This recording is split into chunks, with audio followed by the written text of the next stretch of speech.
এই বেটা তুই কালকে কাজে আসতে কেন? তুই জানোস না আজকে সরকারি সাহেবের আলমারি ডেলিভারি দেওয়ার লাগবো। ভাই আমার কথাটা একটু শুনেন। তোর মতো ফইনির কথা কি শুনবো? তোকে একটু আপন ভাবলে তোরা একেবারে মাথায় চড়ে বস। ভাই আমি কালকে সারাদিন হসপিটালে আসছিলাম, আমার আম্মা অনেক অসুস্থ। আমার আম্মা এখনো হসপিটালে ভর্তি। কি বলতাছস? তুই আমার একটু ফোন করে জানাবি না?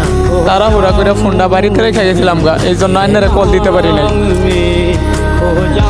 এই যে ল ভাই, এইখানে কিছু টাকা আছে, তুই এগুলো নিয়ে হাসপাতালে যা। হাসপাতালে যায় তোর মায়ের সেবা কর। ভাই আমি যদি হসপিটালে যাই গা, এই আলমারির কাজটা কারা করবো? এই কাজটা কইরা দিবার লাগে আমার আমি হসপিটালে একটা রেখে এলাম। ওই টেনশন তোর করা লাগবে না, তুই হসপিটালে যা। সরকার সেবার বিষয়টা আমি দেখতেছি। মহাজন বাবা এতক্ষণ যা বললো আপনি সত্য মিথ্যা যাচাই না কইরা তারে টাকা দিয়ে দিলেন। বাইরে নিজের মায়ের অসুস্থতা নিয়ে মিথ্যা কথা বলালো বাবু না। বুঝলাম, কিন্তু সরকার সপ্তাহে একটু পরে আসবে, তখন তারে কি বলবেন? আচ্ছা দেখি কি করা যায়। মহাজন আমার আলমারির কি খবর? ভাই আইনের আলমারিটার লাগে আর 2-3 দিন সময় লাগবে।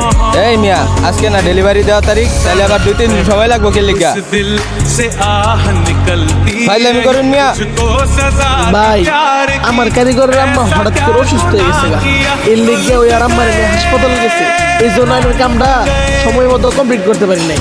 আইনে আমার 2টা দিন সময় দিন, আমি যেমনি হোক আপনার কামটা কমপ্লিট করে দিয়েছি।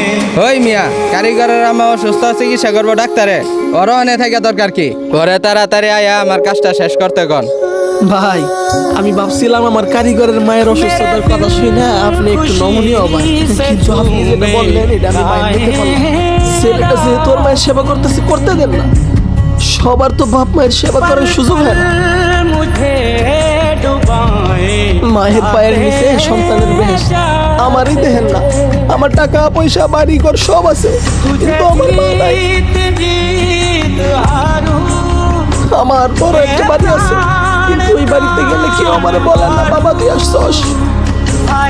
এই জন্যই যখনই আমার বলছে ওর মা অসুস্থ, আমি ওরে ছুটি দিয়ে দিছি, কারণ কেউ যদি ওর বাপ মায়ের সেবা করতে চায় ওরে বাধা দেওয়া উচিত না। আর আমার ভাই আইনের 2টা দিন সময় দিন, আমি যেমনি হোক আইনের কামটা শেষ করে দিতেছি। আচ্ছা ভাই, আপনি কিছু মনে করেন না, আপনার কারিগরের মা সুস্থ হওয়ার পরে আপনি আমার মালটা ডেলিভারি দেন। আচ্ছা ভাই ঠিক আছে।